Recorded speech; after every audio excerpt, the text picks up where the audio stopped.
HAL responded nearly 2 days later. So these kind of incidents, when they occurred, they should have immediately put out a release. Crashes happen. If you ask any defense journalist, unless of course they happen with alarming regularity, unless of course they happen like it did with the Dhruv, or happen because of a single cause being identified multiple times in multiple crashes. The nuclear submarine program also has two variants, right? You have 4 submarines, but you have a Mark 1 there, and you have a Mark 1 Alpha. And what is the difference? It's the Arihant and the Arighat, which are Mark 1. The Aridaman, which is to be commissioned in March, and the S4 Star are the Mark 1 Alpha. What really makes Tejas Indian? Right? Last I checked, I think the indigenous component part of Tejas is hovering near around 60 to 70%, if I'm not wrong. Specifically, Sandeep, the unseen part of fighter jet and what and how difficult it is to develop that as well. The software is what I'm talking about.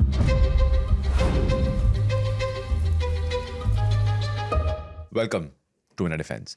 I think the Indian Air Force must be thinking that this podcast is completely obsessed with the service, because I was just checking the list of episodes, and the last 4 episodes back to back have all been to do with the Air Force. But, I really can't be blamed for this, because it's been in the news, and the Air Force, honestly, on a serious note, faces a very serious crisis, something that we've discussed over several episodes in terms of its squadron strength numbers and fighter jet strength numbers.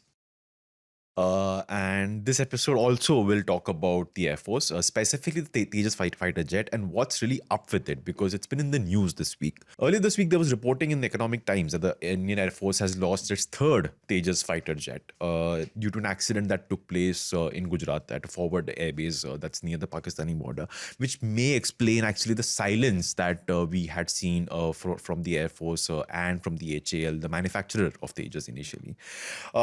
This came just days after there were reports that the Indian Air Force had agreed to some sort of a compromise with the HAL to start the deliveries of the Tejas Mark 1A fighter jets.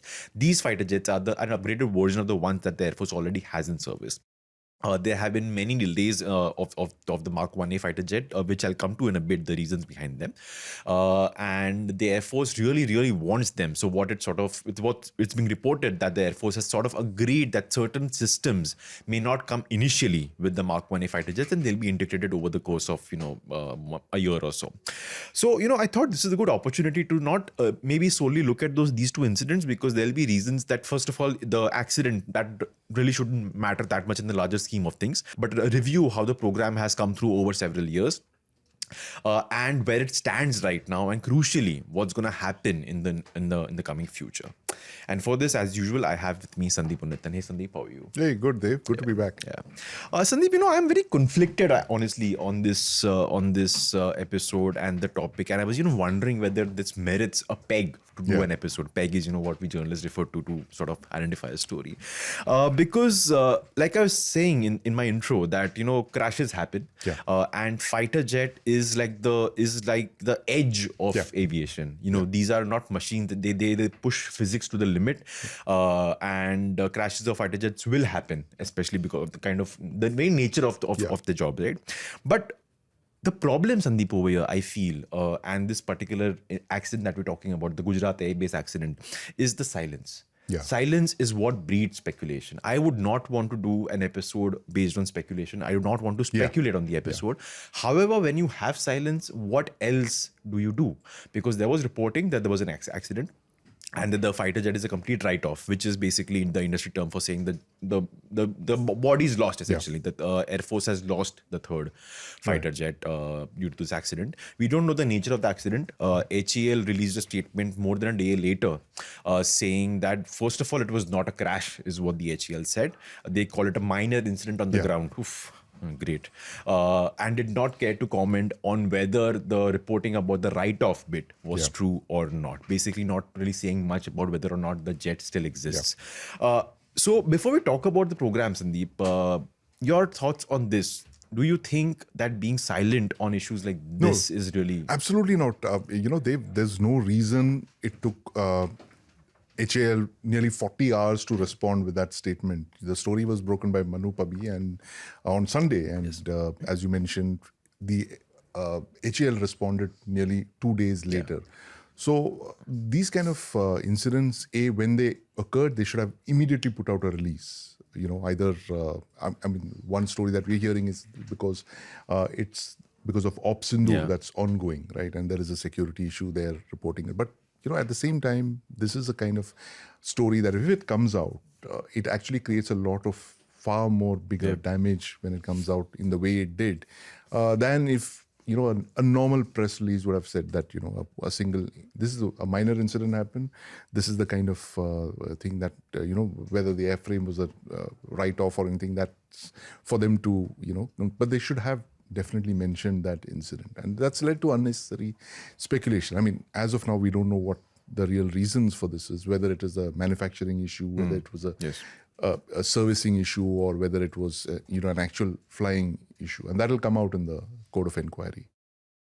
Right. So let's talk about this program for a bit. We've covered, I think, the entire history in depth previously, but just we'll have that link in the show notes, obviously, for our listeners and viewers. But just to sort of set up context for people who don't want to maybe perhaps look at the entire history, if you can briefly, Sandeep, without reflecting too much on the mistakes and the delays, because we've discussed those ad nauseum on previous episodes. Right. Take a short detour and tell us what's happened from 1982-83, which is when the Light Combat Aircraft program was first launched, to today, the years of development, how the development took place, and sort of dwelling a bit on the Air Force's love-hate sort of relationship with the Tejas and HAL, how the Air Force actually came to like the Tejas, and why do we have the Mark 1 in service, the Mark 1As that will come very soon, and the Mark 2 in development. Right, absolutely. So the story begins with the MiG-21, which the Indian Air Force operated in very large numbers. At peak, I think there was something like 600 or 700 of the MiG-21s in service. And in the 1970s and in the 80s, they began to realize that there will be a time when the MiG-21s will start to go out of service. You need to replace all of them with an equal light combat aircraft, roughly similar in capabilities, if not better, a little better than the MiG-21. And that's how this whole program began in the 80s. 82, 83 is when it began. 83, 85, DRDO set up the ADA, Aerospace Development Agency, and that was supposed to design the light combat aircraft. And then moving forward to 2001, it does the maiden flight, 2001. And since then, 2001 to 2026, 25 years, you've got about 40 odd LCAs flying, 50,000 hours of accident-free flying till March 2024, right? And the challenge, of course, was the engine. We've spoken about that in the past. The Kaveri engine was supposed to power the LCA. That didn't meet the required thrust that the Air Force needed from that engine, which is why in 2008, the Kaveri engine was delinked from the LCA, and the Air Force decided to go in for the GE 404 engine. And somewhere in the mid-2010s, that's I think 14 or 15, is the Air Force said, look, the LCA powered by the 404, it's actually underpowered. We need a higher thrust. We need more. They were not satisfied with the Mark 1. And you had a visionary defense minister at that time, Manohar Parrikar, who told the Air Force, look, you have an issue with the Mark 1. Don't wait for Mark 2. That's going to take time. That's almost like a new aircraft that you're asking for the Air Force. Take Mark 1A, which is a halfway house. Look at a lot of requirements that you can meet with Mark 1 Alpha. Take it in that thing. And the Air Force said yes, of course. And Mark 1A is actually the fighter that will replace the MiG-21 in very large numbers. So roughly to put it, the Air Force has lost 200 aircraft in the last decade or so. It will lose 200 more aircraft in the next decade. The LCA would be about roughly 200 odd LCA Mark 1As will come in beginning this year. The first few Mark 1As have already been rolled out. Air Force is now taking it. The Mark 1s, the ones that have actually crashed, the 3 aircraft, unfortunately, the 2 air crashes and the 1 incident in the base that we're talking about here, those are Mark 1. Yeah. Now, that Mark 1, of course, the investigation will that's on right now to figure out what actually happened with the aircraft. But the Mark 1A is actually going to be the LCA that the Air Force wanted way back in the 80s, as per the ASQRs. Yes.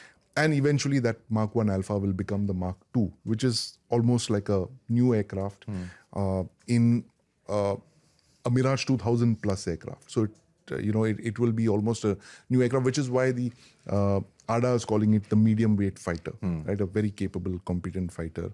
And that's where the program stands now. And of course, there are issues of not just the engine, supply chain issues that we've discussed in the past again with the US not giving the GE engines in time. There are lots of delays that have come in. And, so we are here 25 years after the first flight of the LCA, right, which took place in 2001. We're caught in the, we're literally at a crossroads. All the MiG-21s have gone. We have an engine problem, a very serious one. Your strategic partner isn't giving you engines in the numbers that you want. That's the 404s. The 414s for which you want transfer of technology. Without the 414s, you cannot make them Mark 2s. Mark 2, yeah. Those are not coming in the numbers, and you don't have that deal, the transfer of technology that you were supposed to do with them. That's also not taken off. So we are in a bit of a crisis here when it comes to numbers. Yeah. And like I mentioned, the Air Force, rightly so, 29 fighter squadrons is a number that will scare any Air Force chief, right? It will worry him. Scare is not the right word. Worry is the right word, I would think. And he would be justifiably worried that, look, my numbers are down to 29. You're telling me that you're facing Pakistan on one side and China on the other side, and both of them have a collusive relationship. So how much ever you might talk about, drones are the future and ballistic missiles are here and all of that, for the Air Force, their primary instrument of warfighting is not the missile, it is a fighter jet. Yeah. And when you're looking at these small numbers, then it does cause them a lot of concern. Not going into nitpicking into what went wrong with the program in the past. The HAL view, my friends in HAL tell me that, look, why did the Air Force not back this program the way they should have? They should have ordered these aircraft in numbers. They should have ordered them in the hundreds. Now, what's happened is that you've ordered them in small batches, 20, one batch of 20, another batch of 20. So you're ordering them in small numbers, like, batches of cookies, rather than a number that would actually encourage HAL to put up an assembly line that will produce these fighters at scale, which is what you've got only recently, a decade ago, when you started getting the first two orders, 19 and 24. Combined total of about 200. Almost 200 jets, 180 plus jets. That kind of thing should have been, placed early on. So it's a lot of, again, that tu mein thing. And, what we discussed the last time, Dev, this is the problem. You did not create a unified structure for delivering a light combat aircraft for the Air Force, like you did for the nuclear submarine program. At the cost of repeating myself, I will say that the designer is in one silo, the manufacturer is in a second silo, the user is in a third silo. And if you look at the MOD, that's a fourth silo. These four silos aren't talking to each other. They're just pointing fingers at each other. And I'm just looking at what might have happened with that air crash. The Air Force didn't say anything. HAL got called in and they said, let HAL issue that statement. True. So my guess is, I don't know what exactly went on in the 48 hours since that story broke, but it's possibly that guys were pointing at each other.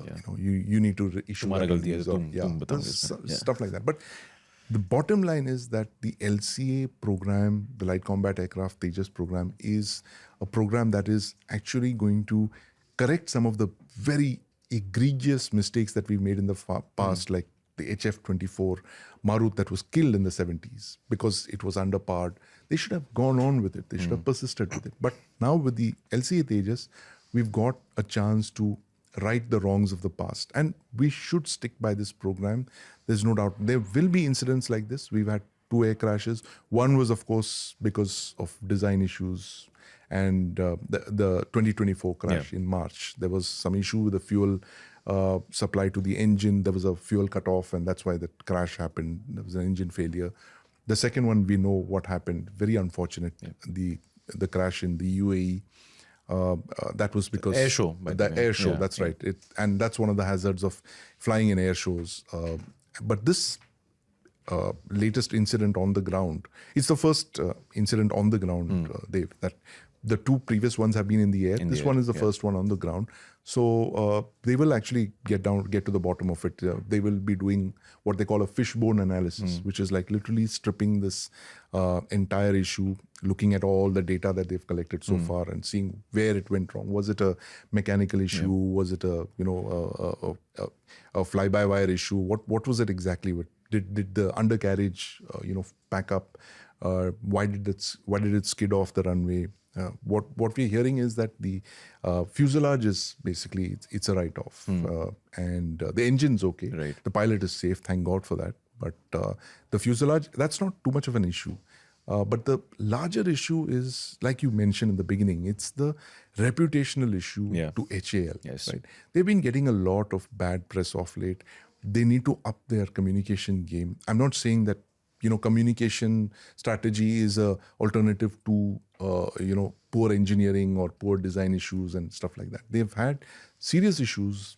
Services have raised issues with the HAL Dhruv, like the Air Force and the Coast Guard and naval variants, the Mark IIIs, were grounded for very serious design issues, design and manufacturing issues, the swash plate issue, which now they're planning to, literally redesign those machines. And that's a very large number of helicopters that had to be grounded. And here again, there have been, like I mentioned, 3 incidents of the LCA, only 2 groundings. The first one of the fleet was grounded in 2024 because they believed it had to do something with the design of the aircraft and the manufacturing of the aircraft. And here again, after what happened recently, early days of February, the fleet is grounded as we speak. There are no LCAs flying at the moment, and they have to, of course, get to the bottom of it. So it's a serious issue, but it is a reputational issue. It is a communications issue, and of course, as the Court of Inquiry will show us, possibly it is some other issue as well related to the aircraft. Yeah, right. In fact, there's an ongoing air exercise called the Vayu Shakti that's going on, in which the Tejas Mark 1As were supposed to take part. However, they have not taken part, is something that we can also confirm because of the very grounding. But I get your point about, not reading too much into crashes, because like we said at the top of the episode as well, like crashes happen. If you ask any defense journalist, unless, of course, they happen with alarming regularity. Unless, of course, they happen like it did with the Dhruv, or happen because of a single cause being identified multiple times in multiple crashes. At least 2 or 3 crashes. At least 2 or 3 crashes, yeah. Because in this case, if you look at it, the worst crash that happened of the Tejas, the one that happened last year, the Dubai Air Show, actually happened when you were flying a machine that is anyway functioning at the limits of physics to even greater, and making it even function at a greater limit of physics. So that's air shows, like you said, are dangerous by their very nature. But Sandeep, I want to talk not really like look at the tutu meme bit, but I want to understand in a sort of a very geeky moment the core difference between the Mark 1 and the Mark 1A. And what you said, that one of the criticisms the Air Force has had to face during the development of the LCA program is that it kept changing its goalposts. Shifting goalposts. As years went by, the program was sort of maturing. New technology started coming into the market, and the Air Force was like, "Hame ye bhi chahiye, hame wo bhi chahiye, hame wo bhi chahiye, hame wo bhi chahiye." So there was, like you said, because it was never integrated from the get-go, you had the ADA developing, being given the mandate ki tum ek aircraft banao, and the customer constantly changing, "Acha mujhe ye bhi chahiye, acha I want that as well." So the Air Force did that. It reached a point where it said the prototype developed by HAL was not up to the mark. Sorry, by ADA was not up to the mark. And then, like what you said, the decision was made, like, "Kaam karo, you buy 40 of these. Start flying them, get a feel for them, give us some feedback, tell us what more do you want, tell us what you want us to change. We'll do that, and at the same time work on what you wanted regardless, and give you the Mark 1A. So when we talk about the Mark 1 and the Mark 1A, when you see them on a tarmac, when you will see them on a tarmac, when you see them in the air, what is the capability difference between these two, and will these Mark 1s eventually become Mark 1As in the future? Well, that's a good question there, Dev. And I think there is, to answer that last part of that question first, is there is potential in the Mark 1s to be upgraded at some future point. But the fact is that the Mark 1A is like a halfway house between the Mark 1 and the Mark 2. Like I mentioned, the Mark 1 is the basic version.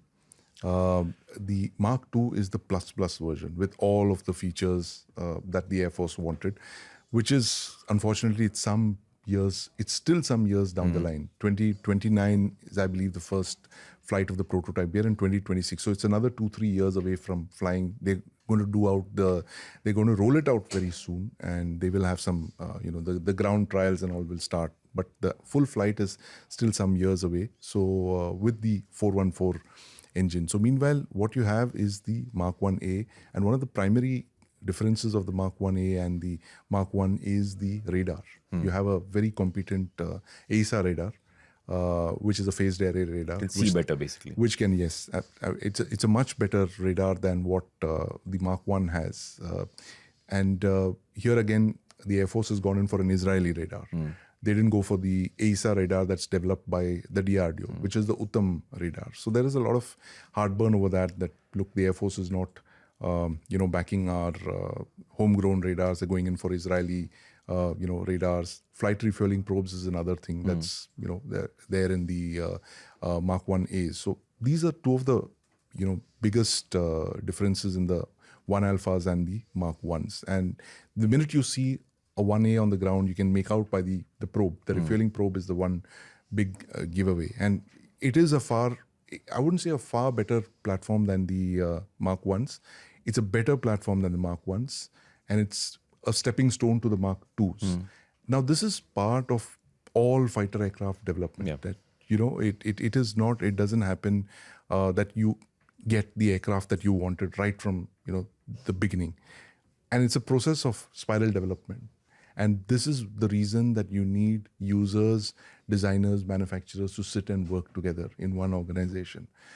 Again, to my pet theme, go back to the ATV. And I'll give you a very simple example of the ATV, how it happened. If you looked at spiral development, the nuclear submarine program also has 2 variants, right? You have 4 submarines, but you have a Mark 1 there, and you have a Mark 1 Alpha. And what is the difference? It's the Arihant and the Arighat, which are Mark 1. The Aridaman, which is to be commissioned in March. And the S4 Star are the Mark 1 Alphas.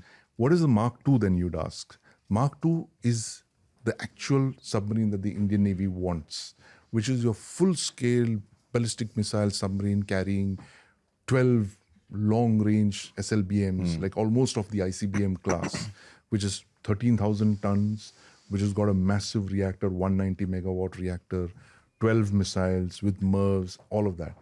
That Mark II of the ATV program will come only in the 2030s, mid to late 2030s, mid 2030s actually. They're under construction now. So in the meantime, the program didn't say we're only going to go for Mark II. Let's start small, 6,000 tons. You made 2 submarines of 6,000 tons. You perfected them. They're in the water. And meanwhile, at the design stage itself, somebody asked that, why the first 2 submarines with just 4 missiles each? I'm paying, this is actually the words of the then finance minister, I'm paying more than $1 billion each submarine. You're giving me just 4 missiles. So can you give me a little more? Because the rest of the world has 12 plus submarines. So they said, okay, we can give you 4 more at a smaller thing for, trade-off with speed. So from 4 missiles, it went to 8. So that's how the last 2 missiles, the last 2 subs have 8.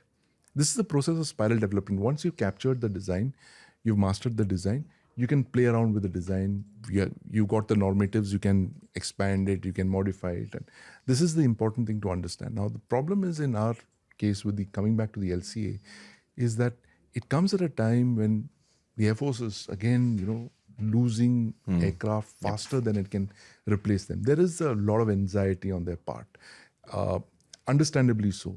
That explains the Rafale deal as well, right? Why are you going in for this massive 114 deal? It's simply because you're running out of options. You're buying aircraft, you've decided to buy aircraft only from 2 partners, which is Russia and France. Russia can't supply them in numbers because they're fighting a war of their own. They don't have full control over the supply chain. A lot of their components come from China. So therefore, your backup then is France. And then you go back to that original sin, if you may call it that, of not ordering enough MMRCAs. And that's how this 114 thing is coming. So fighter anxiety, fighter squadron anxiety, coupled with the loss of all the old, and it's basically all the bad decisions that you've taken in the past are coming to bite you now. You can, possibly question whether it was right to have just, gone with one engine, one producer. Maybe you should have had a backup. But that, both of us are sitting here and talking with the wisdom of hindsight. True. That in 2026, we knew exactly, what decisions should have been taken 25 years That's back. very true. Yeah. So primarily that. But okay, coming back to the Mark 1As. So there are going to be about 180 of these Mark 1As. They will come in over this decade, starting from 2026 to the late 2030s. Once that production run ends, it will then segue into the Mark 2s. The Air Force has still not accepted the Mark 1As. I did ask someone that, why haven't you accepted them? This is no, we will accept them only once the integration is done. That's a very important point. The Mark 1As have not been integrated with the missile. They've not conducted the missile firing trials. They haven't done all of that. That's still a few months away. Air Force said we're not accepting it without all of that happening. Now, makes sense. I mean, if you look at it from the Air Force's perspective, they say that, look, why do you want us to do all of that development? And that's his job. That's HAL's job. So again, maybe this could have been avoided if we were looking at an integrated setup driven by the Air Force. So we are still a few months away. Mark 1As are there. About 5 or 6 of them, prototypes are available, but still so near yet so far. Yeah, so near yet so far. Now, on the point of bad decisions of the past, I think it's also a matter of the fact. It's also the fact that it's not taking the decision at the right time, because many of the decisions that you've taken in the last few years actually were decisions that you could have taken previously as well. It was just not taken back then, like the order for the 114 Rafales could have happened a decade ago. Possibly you would have got it at a cheaper far cheaper price. You could have negotiated with the thing. And I don't understand this thing of us not being able to negotiate with the foreign OEMs. We get paralyzed almost. Now, when you're placing such large orders, now there is a wisdom in the point that 10 years back, maybe you could have negotiated a better deal with Dassault and taken a stake in the company itself.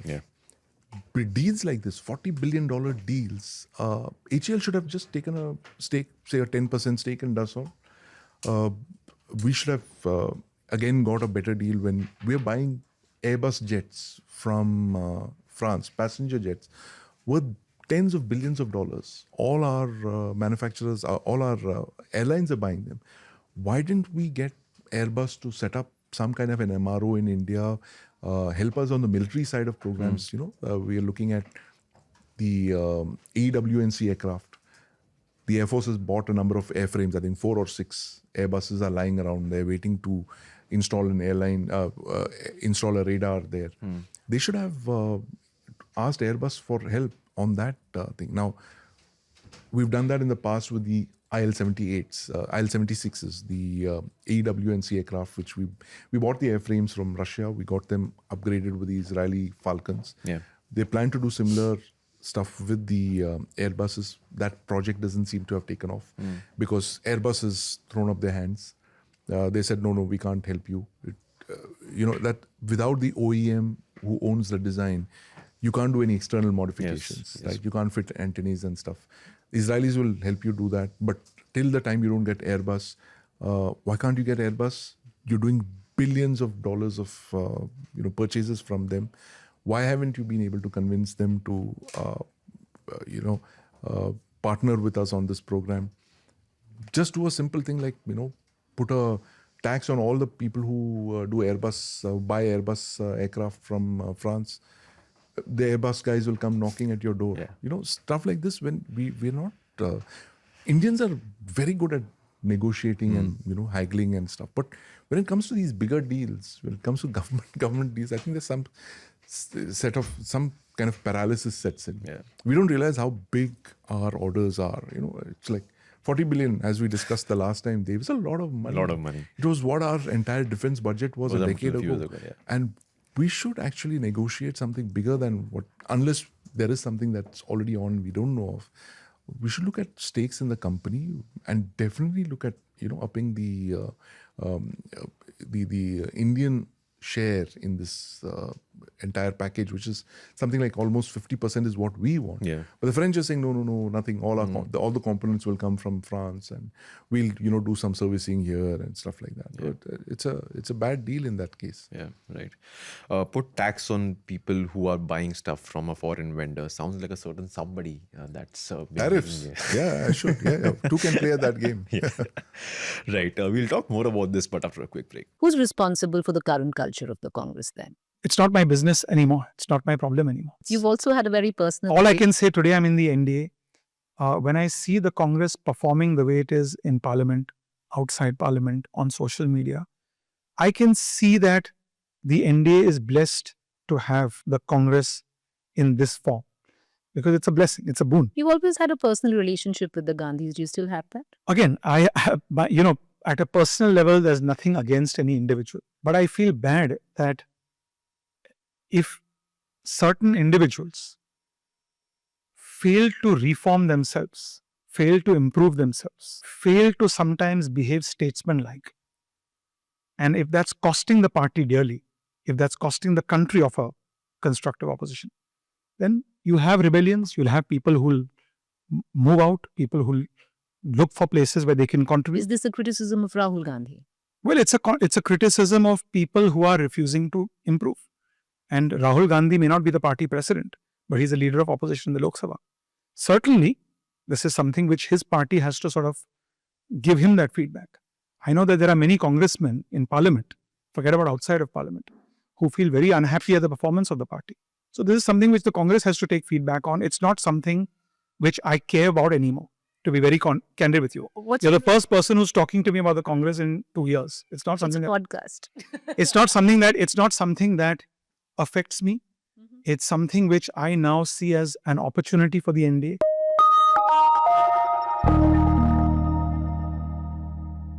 Welcome back. Sandeep, I want to now talk about what really makes Tejas Indian. Right? Last I checked, I think the indigenous component part of Tejas is hovering near around 60 to 70%, if I'm not wrong. And specifically, Sandeep, the unseen part of fighter jet and what and how difficult it is to develop that as well. The software is what I'm talking about.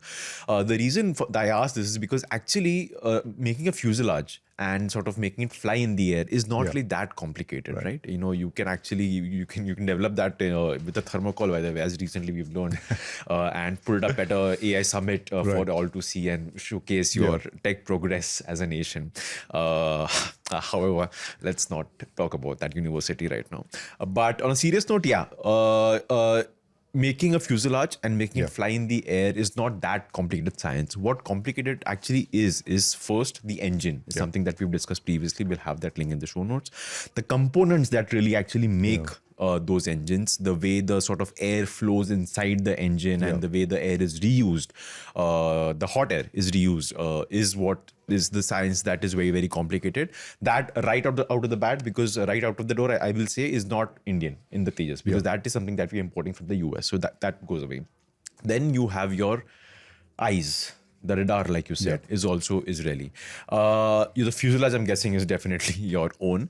But the software, and this is something that, I looked up last year when you had the Air Force Chief AP Singh actually pulling up HAL officials at an air show. It was Aero India in Bengaluru, if I'm not almost wrong. a year ago. Almost a year ago.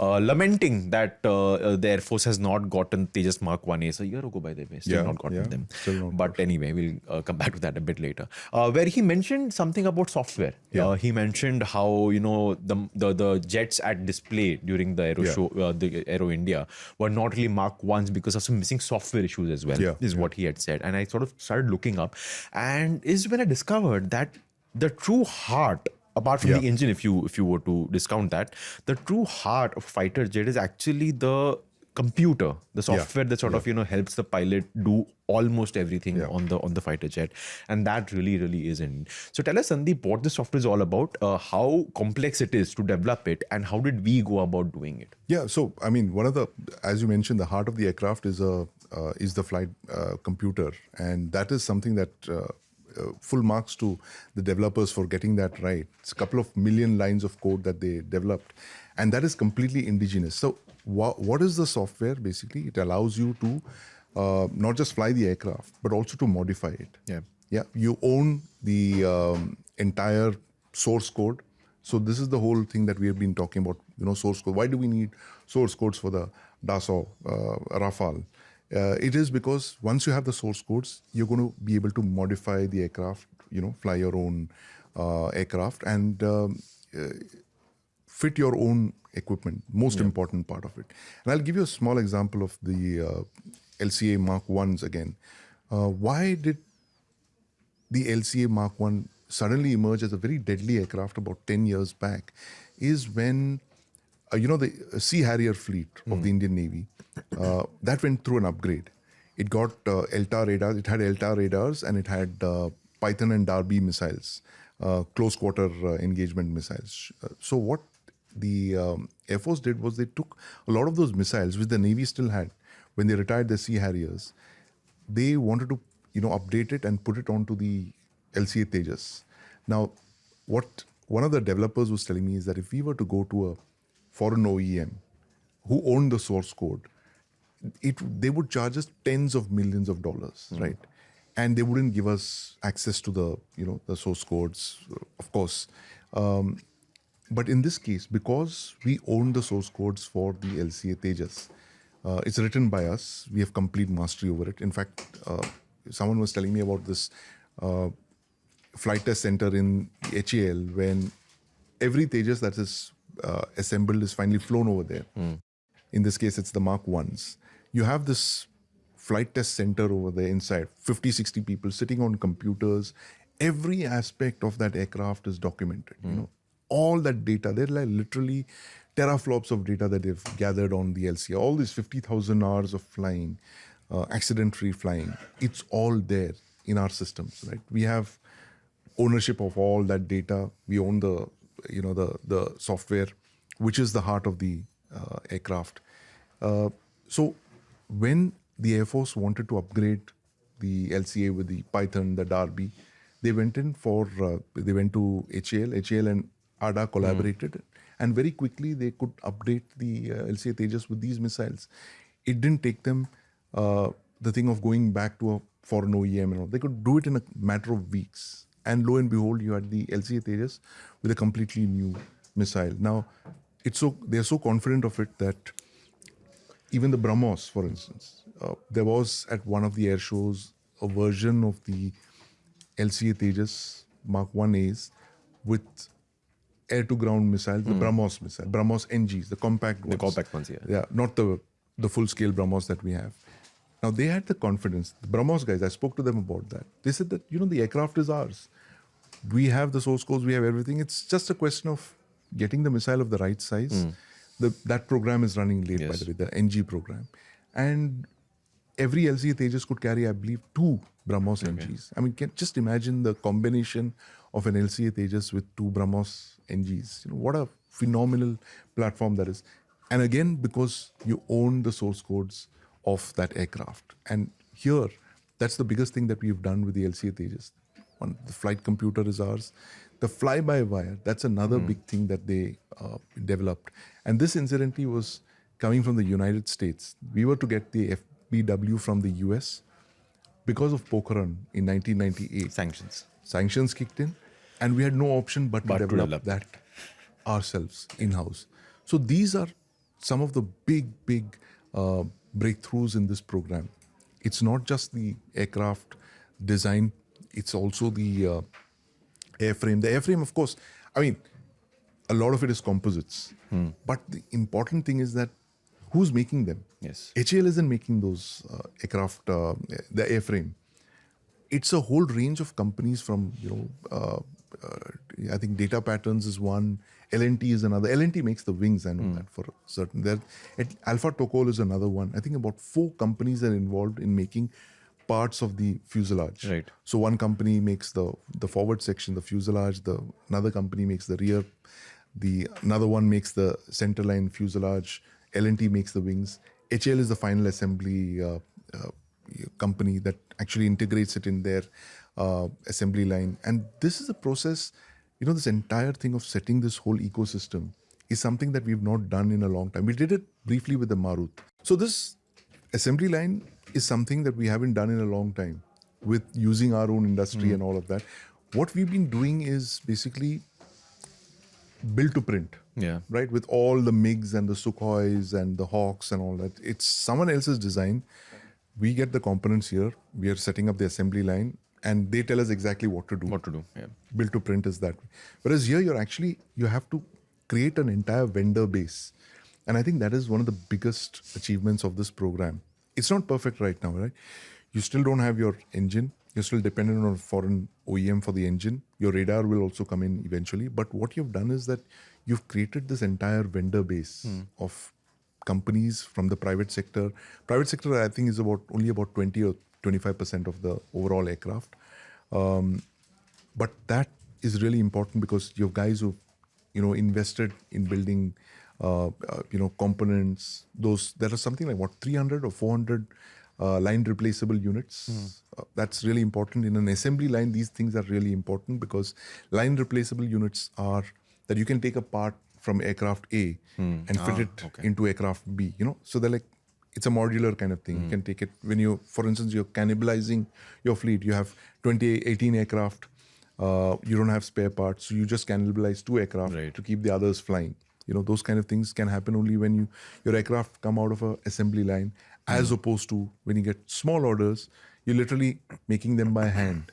And that's a complaint that we discussed at the last time that, 40 prototypes, you've got 40 prototypes. They've not come off an assembly line because you've not ordered them in numbers for the investment of an assembly line to make sense. Now that you've got the orders, you invested in the assembly lines. The HAL has got 3 assembly lines now, 2 in Bengaluru, 1 in Nashik.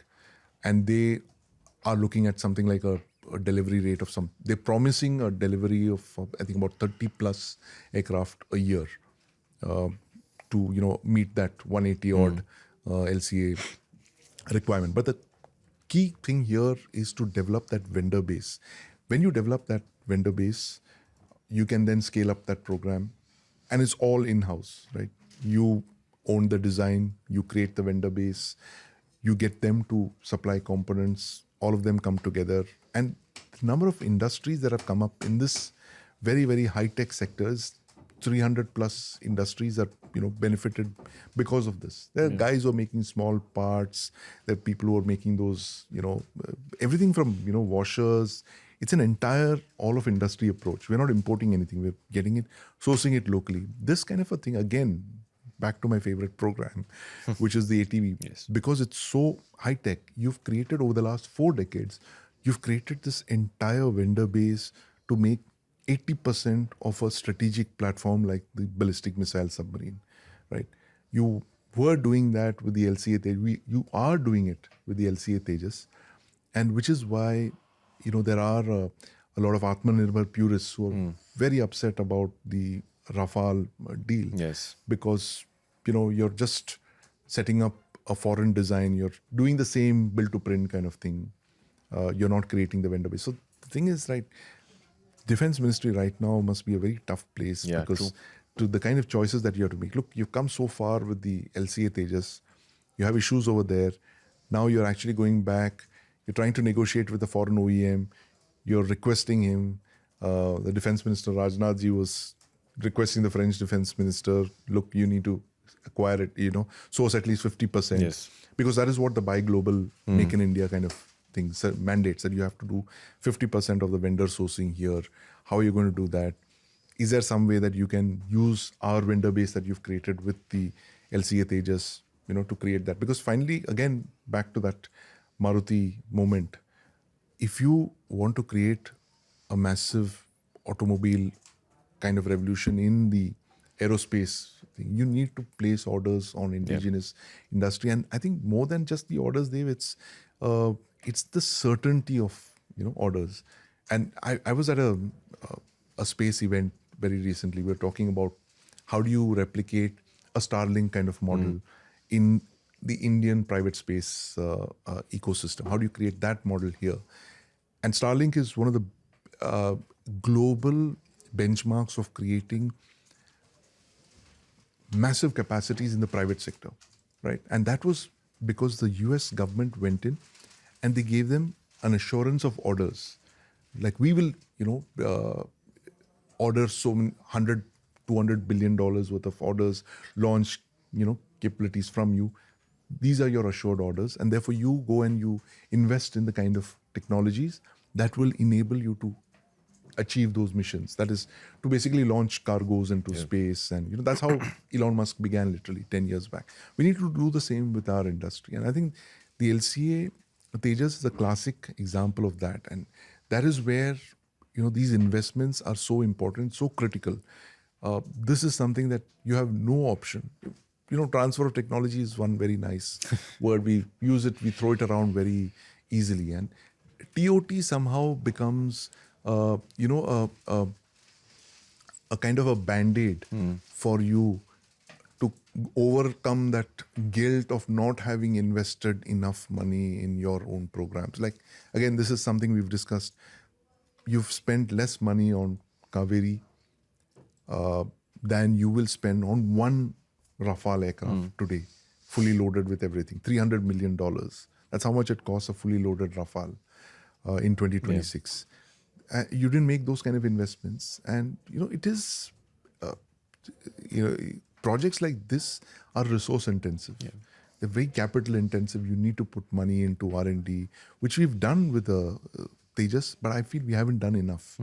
And in terms of pushing the engine program, ordering the Tejas in the numbers that we should have. I mean, the 20, 40, it suggests that the Air Force didn't have full faith in the capabilities of HAL and ARDA to deliver. That whole tutu meme that was on.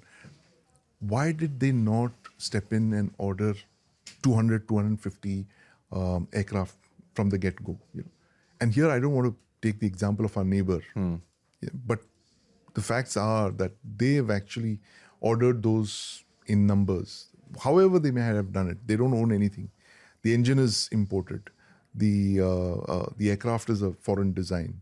Some of the components are being made indigenously, but at the end of the day, if you look at the way the Air Force of that country, our Western neighbor, has pushed their own program, JF-17, the way it's coming in numbers. They've gone block 1, block 2, block 3, and probably it'll go to block 4. They're getting them in far greater numbers than we are.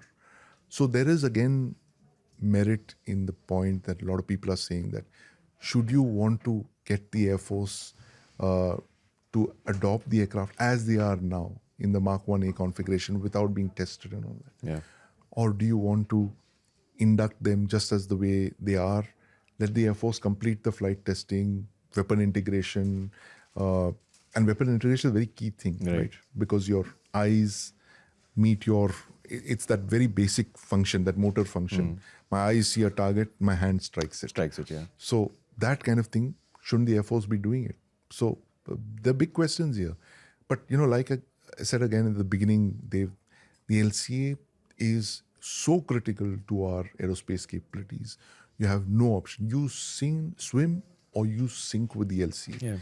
And in this case, we are swimming. We need to swim a little faster. We need to get the planes in much larger numbers than we need. But there's no going back on the LCA. That is literally here. It's the mistake that we made in the past. This is our time with the LCA to build up on Mark 1, Mark 1 Alpha, Mark 2, and of course the AMCA. You can't get the AMCA without going through this entire design scale, design curve.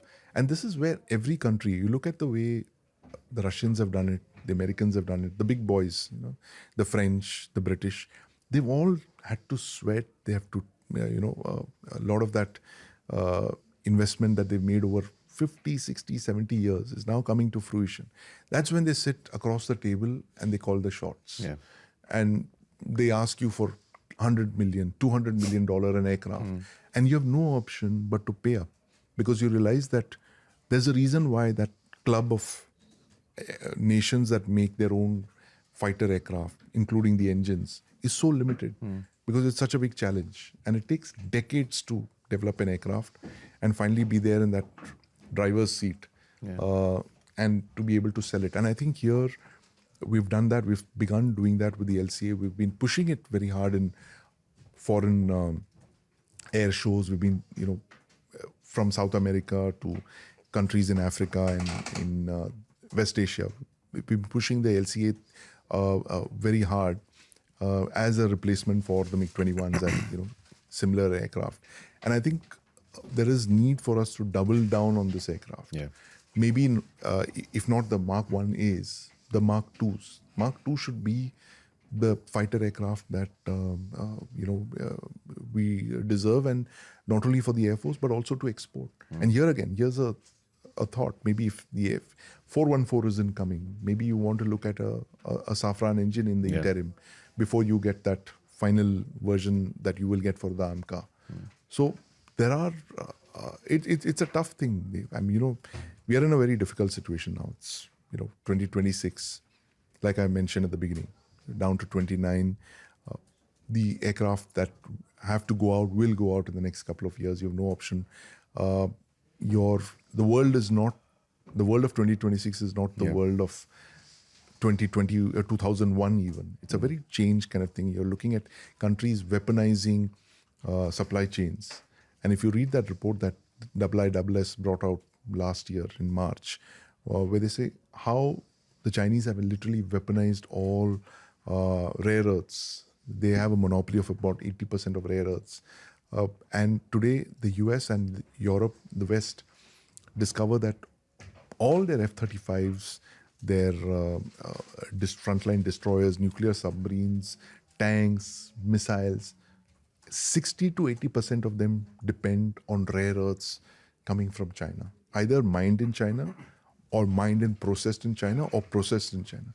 So these are the kind of vulnerabilities that the West is facing because of China. And I was looking at, shouldn't we be doing a supply chain vulnerability mapping of our own ecosystem?